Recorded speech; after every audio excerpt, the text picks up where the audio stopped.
Et bien bonjour à toutes et à tous, ici The Marvelman. Aujourd'hui on se trouve pour ce 54e récap de Marvel News. Donc récap de toutes les news Marvel qu'on a eu dans la semaine, c'est parti. On commence avec Moon Knight qui a été nominé aux Emmy Awards, enfin participé en tout cas. Donc voilà la liste, je trouve qu'il mérite pas trop mais bon c'est pas grave. À ce qu'il paraît aussi, Gary Oldman était envisagé pour Arthur Harrow avant qu'Oscar Isaac ramène Ethan Hawke. C'est vrai que ce serait cool de le voir dans un projet du MCU. Ensuite par rapport à She-Hulk, quelques news. On a Jamila Jamil qui s'expliquait parce qu'il y a eu une petite polémique sur son look. Elle expliquait évidemment que c'était logique dans la série, que c'était en fait c'est une parodie de fans de mode, c'est pour ça que son look. Un des gars des VFX a dit qu'on avait du mal aussi avec les effets spéciaux parce que c'est différent de Hulk ou Thanos. Non, moi je suis pas d'accord, c'est juste que c'est mal fait. Enfin c'est pas de leur faute, c'est par rapport au délai. Tatiana Maslany a aussi dit qu'elle était nerveuse de rejoindre le MCU à la base, parce qu'une franchise trop grosse et tout. Elle a dit aussi que dans la série, Jennifer Walters est très forte mais elle n'est pas entraînée au combat. Je pense que ça pourrait lui créer des problèmes.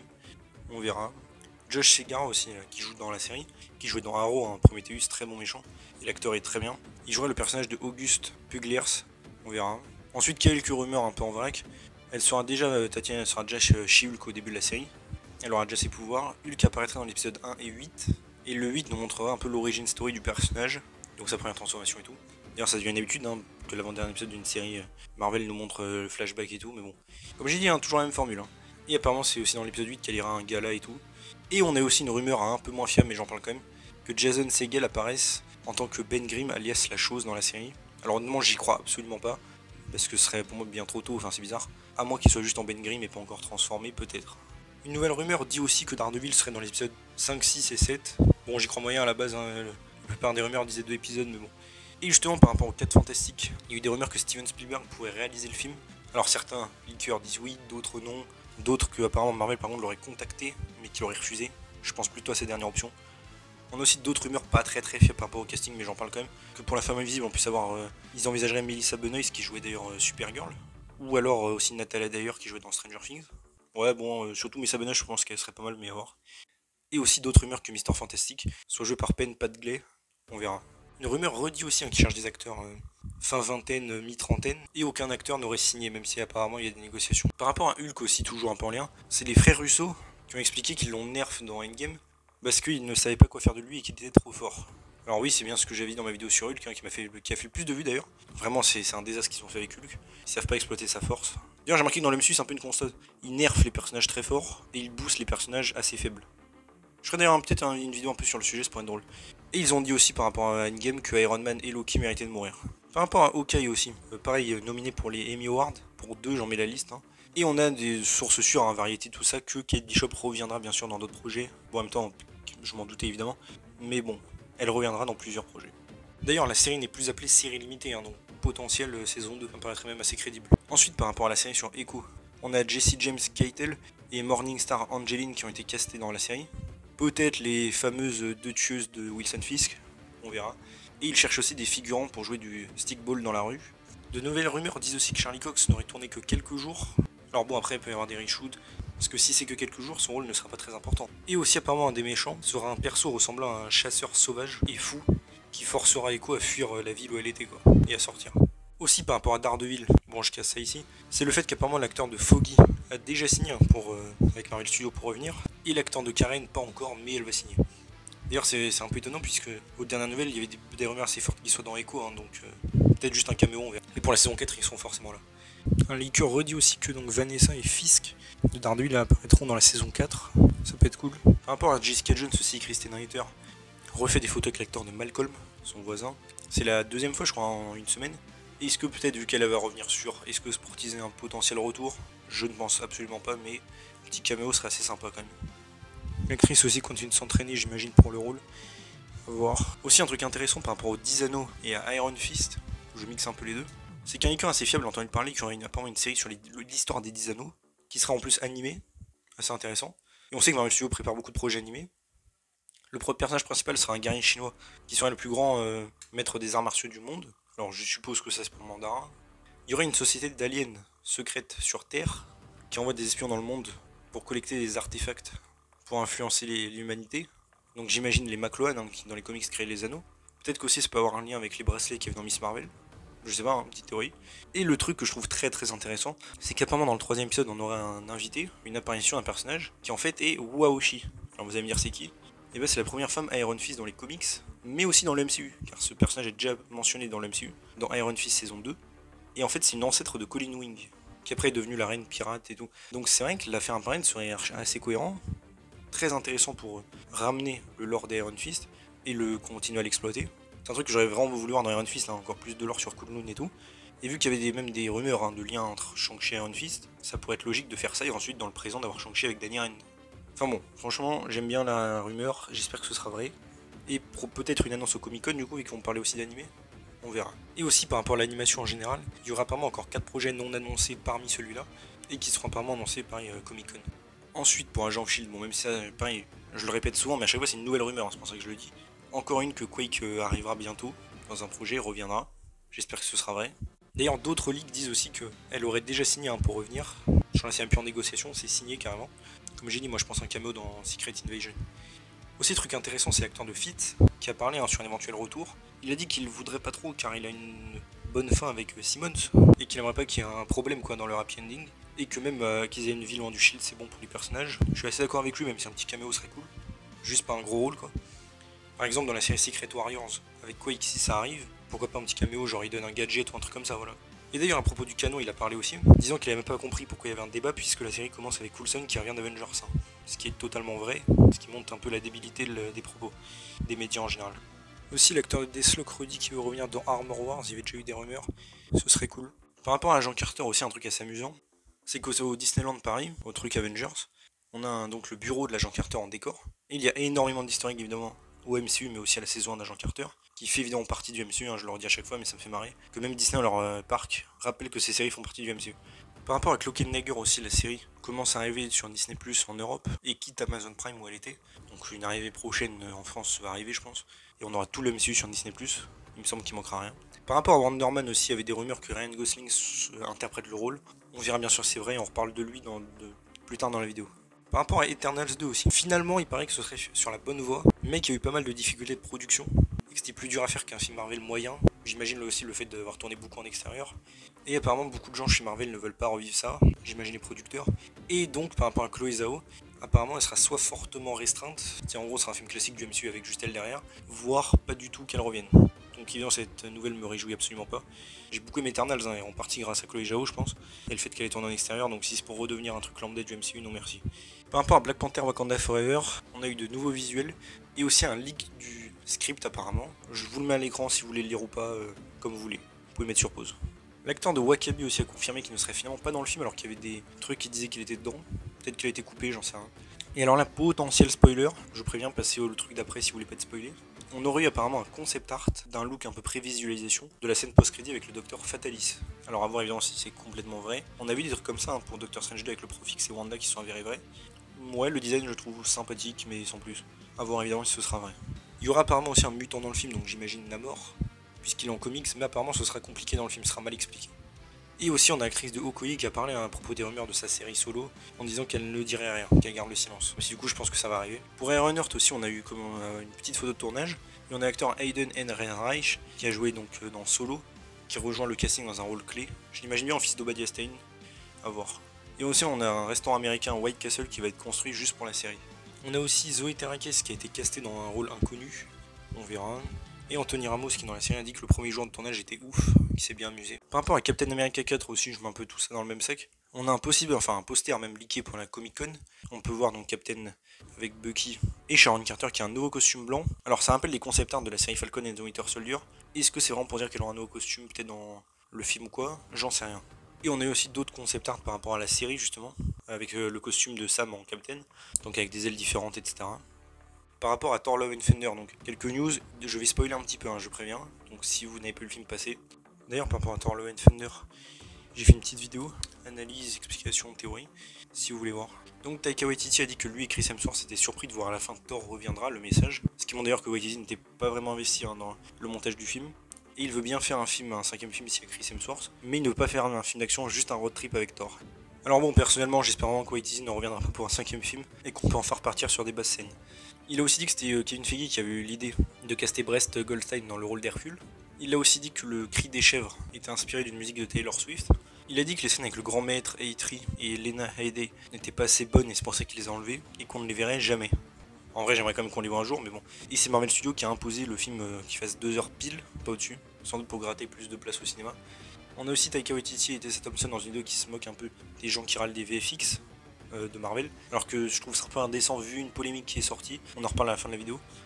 Nathalie Portman a aussi partagé quelques anecdotes disant que quand elle embrasse Chris Hemsworth, il avait fait exprès de pas manger de viande parce qu'elle est végétarienne, je sais pas quoi et tout. Que ça la dérangeait pas, mais que lui il a fait ça juste pour être sympa. Je trouvais ça marrant. Par rapport à la scène post-générique, elle redit que tout est possible pour un éventuel retour, mais qu'elle n'a pas d'idée sur la suite. Là aussi que la scène où ils sont kidnappés un peu par Gore, là, avec son prisonnier, c'était stylé qu'il y avait plein de rideaux noirs existés sur une espèce de planche qui roule, que c'était un peu galère de tenir debout, et que t'avais des mecs en combi bleu pour les effets spéciaux. Christian Bale a aussi dit qu'il avait beaucoup de choses qu'il aurait voulu que ce soit dans le film, des scènes violentes mais aussi marrantes, avec le personnage qui, malheureusement, si c'était sorti, ça n'aurait pas été adapté aux familles, donc j'imagine des scènes violentes. Vraiment dommage, j'espère qu'on les verra. Mark Hamill aussi de Star Wars, tout le monde connaît, a confirmé avoir fait un caméo. Alors est-ce que c'est un caméo caché ou est-ce qu'il a été coupé, je sais pas. Le film a fait aussi 400 millions là au box-office et a une chute de 80 millions pour le deuxième week-end. Taika Waititi aussi, face aux réactions négatives, a partagé une photo d'un comics où Thor danse avec Luke Cage pour dire que c'est drôle. Enfin bon bref. On a l'acteur de Fisk aussi qui a dit qu'il avait aimé le film. Et on a l'acteur de Hercule qui a parlé un peu disant qu'il ne sait absolument pas son futur dans le MCU, juste qu'il l'a introduit quoi.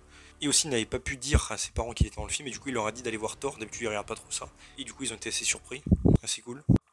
Il a d'ailleurs dit qu'il était surpris d'être choisi par Kevin Feige en personne pour le rôle. Par rapport à Loki saison 2 aussi, on a eu beaucoup de photos de tournage, je vais tout vous montrer. Des scènes aussi avec Sylvie, qui fait donc bien son retour, en photo en tout cas, et qui seront dans un McDo avec Mobius et Loki. J'imagine une scène où peut-être Loki essaie de l'espionner et elle a changé Sylvie pour X raison. Ça pourrait être intéressant. On a Raphaël Casal aussi qui a été casté pour un rôle majeur. On le voit dans les photos là en prisonnier de TVA. Intéressant. On a aussi Nathalie Holt qui reviendra faire la musique de Loki. Et on a eu aussi donc les nominations aux Emmy Awards, pareil je vous remets la liste si ça vous intéresse. Pour les Gardiens de la Galaxie Volume 3, James Gunn a rappelé que Thor n'a jamais été prévu pour le film. C'était un truc qui a été rajouté dans Endgame dès un peu de dernière minute, et que c'était pas son plan à lui. Par rapport à I Am Groot aussi, on a eu du merchandising, des posters, je vous affiche tout. Et on a le premier épisode qui s'appelle le Magnum Opus, qui sera diffusé du 18 au 24 juillet, pendant la diffusion de Thor 4 dans un cinéma à Los Angeles. Peut-être qu'on aura des avis de personnes. D'ailleurs, il y a eu un leak, une description, qui est déjà sortie, donc je l'affiche évidemment. D'ailleurs, l'épisode dure 3 minutes 30 et il a une scène post-crédit. Par rapport à Ant-Man et the Wasp Quantumania, on aurait eu apparemment un leak du script. Donc si ça vous intéresse, pareil, vous pouvez mettre sur pause et regarder et le lire. Aussi par rapport à Kang, mais là ça concerne pas que Ant-Man. On verra apparemment vraiment beaucoup de variantes de lui, un petit peu comme avec Thanos dans Endgame, c'est-à-dire en gros à chaque fois on changera de version. On verra, ça peut être cool. Et des rumeurs qu'apparemment il n'est pas très bon dans le film Ant-Man, dans le sens c'est pas un très bon méchant. Bon on verra de toute façon. Par rapport à Miss Marvel aussi, beaucoup de news, je vais évidemment spoiler là dans cette vidéo. Je rappelle que j'ai fait une vidéo aussi si vous voulez mon avis sur la saison 1, analyse et tout. Donc on a l'acteur de Red Dagger qui a dit qu'il aimerait faire un crossover avec Moon Knight et Deadpool. Aussi qu'il avait postulé pour faire un autre projet, a priori pas pour le même rôle en plus, c'est marrant. Par rapport à Captain Marvel qui arrive, c'est bien elle évidemment, ils l'ont confirmé. Ce n'est pas Kamala qui change d'apparence, et tout sera expliqué dans The Marvel. D'ailleurs la scène post-générique a été tournée par Nia DaCosta qui fait le film The Marvel, intéressant. D'ailleurs les scénaristes voulaient Carol depuis le début dans la série, c'était une de leurs premières idées. Ils ont dit aussi avoir manqué de temps, surtout à cause du Covid, pour bien exploiter les clandestins, pour prendre le temps, développer et tout. C'est vrai que pour moi ça c'est surtout le gros échec de la série. Ils ont aussi dit qu'a priori Kamala et sa famille n'ont pas été snappés, même ses amis, ce que je trouve assez logique dans la série.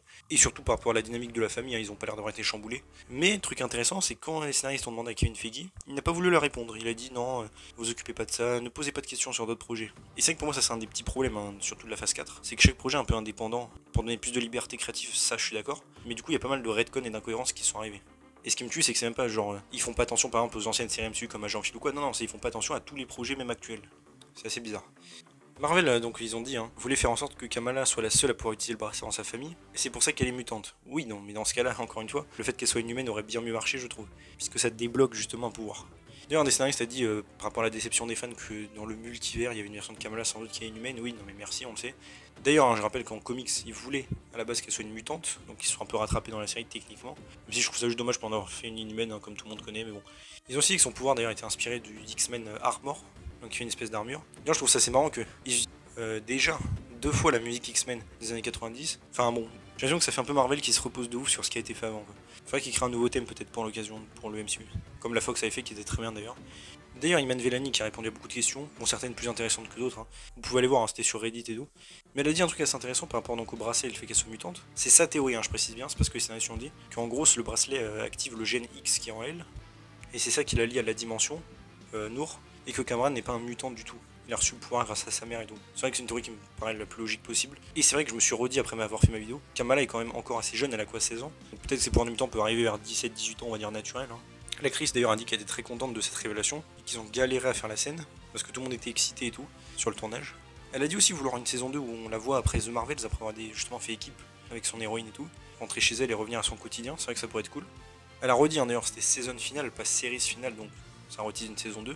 Et les réalisateurs aussi ont dit qu'ils voulaient une saison 2 ou alors peut-être un film sur elle. Moi je suis d'avis d'une saison 2. Ils ont aussi d'ailleurs qu'on avait vu que le début en termes de puissance pour Kamala, hein, là on avait gratté que la surface. On a l'acteur de Cameron aussi qui a dit qu'il aimerait que son personnage rencontre Bucky, bon perso un peu osef. Et un truc que je trouve assez drôle, c'est les fans qui ont été déçus qu'elle ne soit pas inhumaine, du coup ils ignorent un peu les inhumains du MCU. Bah, ils ont fait un hashtag Restore the Inhumanverse, je trouvais ça assez marrant, pour dire de ramener tous les persos inhumains du MCU quoi. Et en soi je suis pas contre l'idée. Hein. Ensuite par rapport à Secret Invasion, je vous avais dit qu'il y avait 4 mois de reshoot hein, qui étaient prévus. Et en fait la raison majeure en tout cas, serait qu'il y a une scène où les Skrulls se déguisent en mafia et font exploser la place rouge à Moscou. Et qu'en fait pendant la scène des civils ukrainiens sont blessés. Et du coup vu que Marvel a sans doute peur et tout de la comparaison avec le monde réel, on va changer ça apparemment. Alors je sais pas est-ce qu'ils ont changé le lieu ou à voir. Et ensuite selon TV Line, la série sortirait bien en 2023. Bon, en même temps c'est assez logique hein, vu tous les reshoots qu'il y a encore à faire.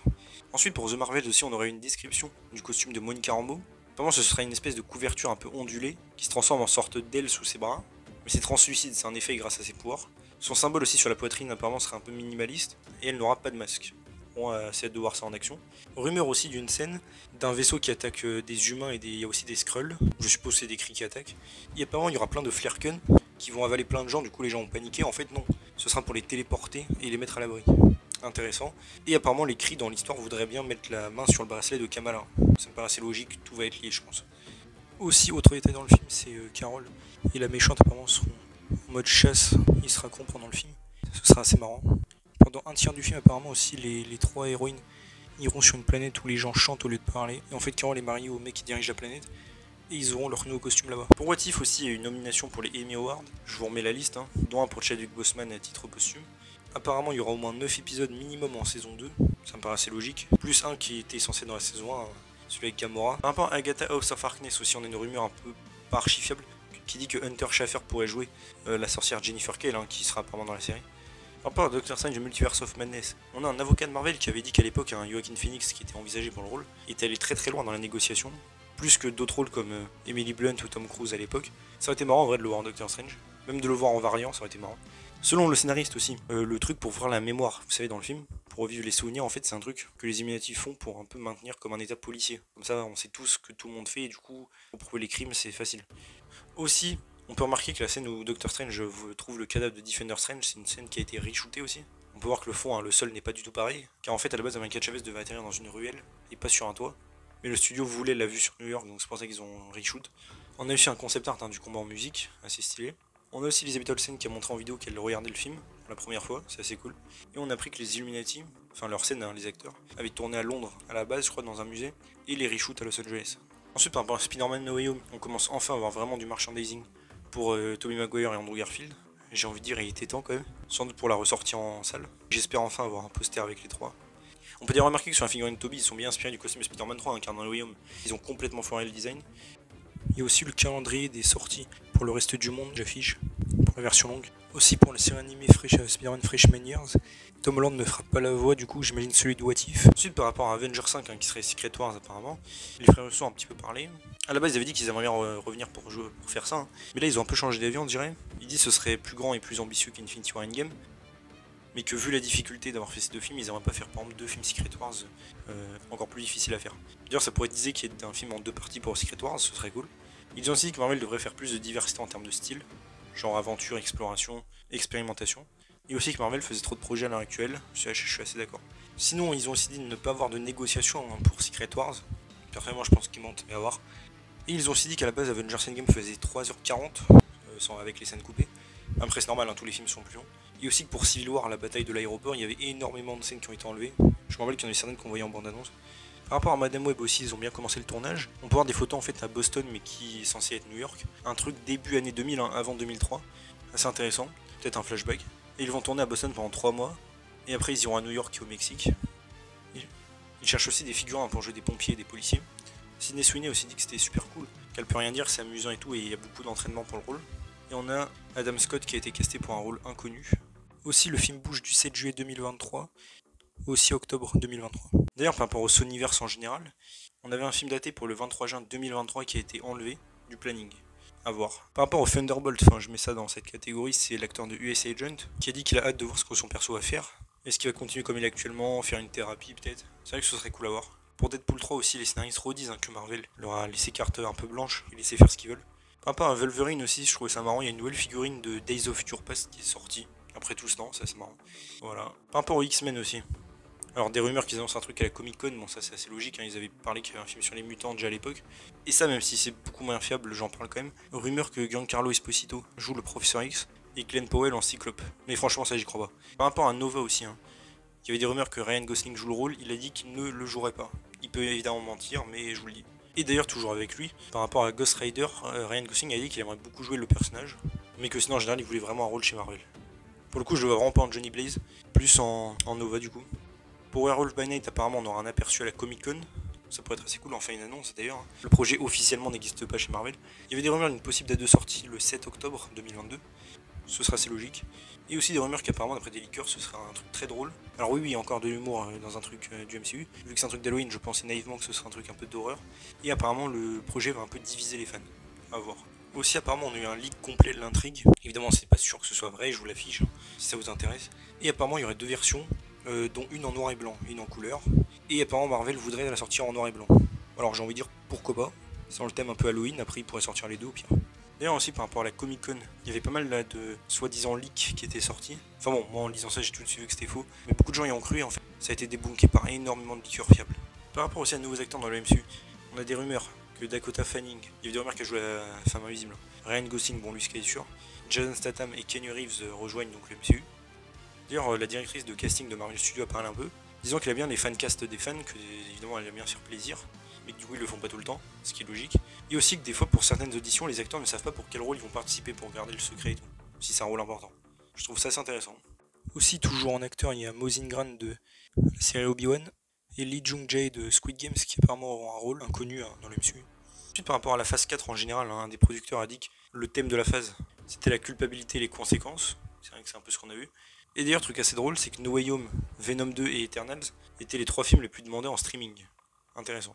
Et enfin, par rapport aux VFX de Marvel, qui sont de pire en pire à l'heure actuelle, on a plusieurs personnes qui ont travaillé avec Marvel qui ont témoigné, disant que c'était apparemment vraiment horrible, les conditions de travail, le peu de temps qu'ils donnent et tout, rush à mort, que c'est pas nouveau qu'ils font ça depuis très longtemps, mais que là c'est un temps avec vu qu'il y a encore plus de projets, du coup ça devient de pire en pire. La pression, évidemment la qualité. C'est vrai que je trouve ça dégueu de faire ça aux gens.